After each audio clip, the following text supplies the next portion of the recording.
వీళ్ళు సింగరేణిని ఒక బంగారు బాతులాగా చూసి దీనిలో ఎట్లా డబ్బులు సంపాదించాలని ఆలోచన చేసి ఒక కొత్త విధానం, ఒక కొత్త నిబంధన తీసుకొని వచ్చినారు. ఆ నిబంధన ఏందయ్యా అంటే, ఎందుకంటే సింగరేణి దక్షిణ భారతదేశంలోనే అతిపెద్ద కోల్ బ్లాక్, భారతదేశంలోనే అతిపెద్ద కోల్ బ్లాక్స్లో ఒకటి. అందుకే ఏం చేసినారు వీళ్ళు, చాలా ఆలోచన చేసి ఈ సృజన్ రెడ్డి అనేవాడు, ఆయనతో పాటు అక్కడ సింగరేణి సంబంధించిన అధికారులు, మరి భట్టి గారికి తెలిసి జరిగిందా తెలియక జరిగిందా, ముఖ్యమంత్రి గారికి అనుసరణలో జరిగిందా నాకు తెలియదు, కానీ ఈ సృజన్ రెడ్డి అనే వ్యక్తి మొత్తానికి ఒక కండిషన్ పెట్టించినాడు.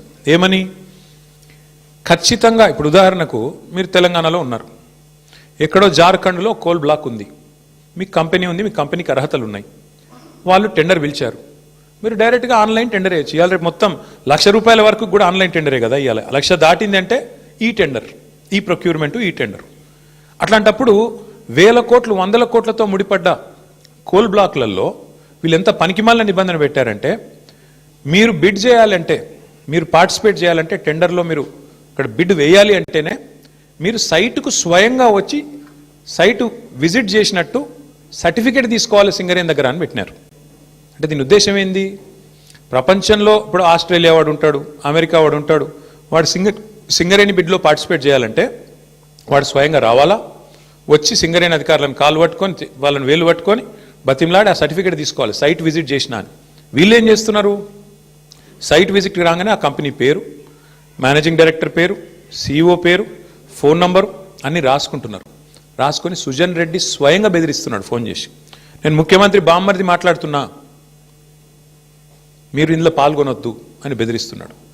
వినలేదనుకో, మేము వేస్తామా, మాకు సీనియారిటీ ఉందంటే వెంటనే ఏం చేస్తున్నారు, వాళ్ళకి సర్టిఫికేట్ ఇస్తలేరు, వాళ్ళు సైట్ విజిట్ చేసినట్టు కూడా సర్టిఫికేట్ ఇవ్వట్లేదు, తద్వారా వాళ్ళు పార్టిసిపేట్ చేయకుండానే ఎగరగొడతా ఉన్నారు. ఇది జరుగుతూ ఉంది సింగరేణి. ఇప్పుడు నైనీ కోల్ బ్లాక్ ఏదైతే నిన్న బట్టి విక్రమార్క గారు రద్దు చేశారో, ఆ రద్దు వెనుక ఉన్నది కూడా వాటాల పంచాయతీ మీకు తెలుసు. అట్లాగే ఈరోజు సింగరేణిలో జరుగుతున్నది కూడా అచ్చంగా ఇదే ఆధారంగా, ఇదే పద్ధతుల్లో ఏం జరిగింది అంటే, ఇప్పుడు నేను చదివి వినిపిస్తాను, మీరు వినండి. ఇది కొత్తగా ప్రారంభమైంది కాదు. రేవంత్ రెడ్డి గారి గవర్నమెంట్ రాగానే, కాంగ్రెస్ గవర్నమెంట్ రాగానే ఈ దోపిడీ స్టార్ట్ అయింది. ఎప్పుడు స్టార్ట్ అయింది, ఫిబ్రవరి 24 నుంచి స్టార్ట్ అయింది. ఫిబ్రవరి 20 రోజు ఎంక్వైరీ డేటు, ఒక 385 కోట్లది టెండర్ పిలిచిండ్రు. అప్పుడు ఇంకా ఈ సైట్ విజిట్ పెట్టినట్లు లేరు, అందుకే అప్పుడు కూడా లెస్లనే పోయింది. తర్వాత ఇంకొక టెండర్ పిలిచిండ్రు మేలో, అది కూడా లెస్లనే పోయింది. Godavari Khani RGOC1, RGOCP3 mine, ఈ రెండు కూడా ఇంకా అప్పటికి దిక్కుమాలిన దంద మొదలు కాలే. ఆడికెళ్ళి మొదలైంది కథ. ఎప్పుడు 24కి వెళ్ళి 24 జూన్కి వెళ్ళి మొదలైంది.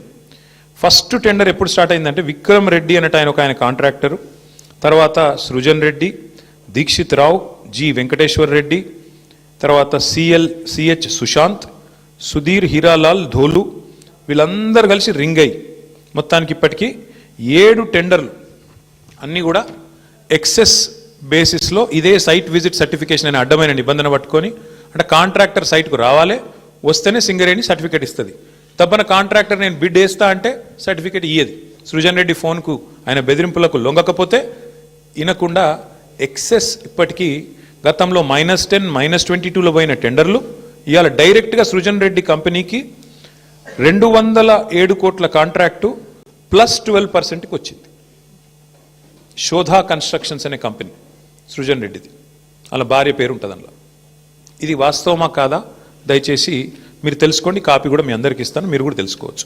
అట్లాగే వీళ్ళందరూ ఇప్పుడు GVR, CH సుశాంత్, దీక్షిత్, అంతా ఒక రింగు ముఠా. ఇది ఈ ముఠాకి నాయకుడు సృజన్ రెడ్డి, రేవంత్ రెడ్డి బావమర్ది, వీళ్ళందరూ కలిసి వేసిన రింగు టెండర్లు. ఇది నిన్న హరీష్ రావు గారు బయట పెట్టిండు. ఏమన్నాడు హరీష్ రావు గారు నిన్న, నైని ఒక్కటే రద్దు చేస్తే సరిపోదు బట్టి గారు, మరి నీకు తెలియకుండా జరుగుతున్నాయి ఇవన్నీ, ఇవి కూడా రద్దు చేస్తావా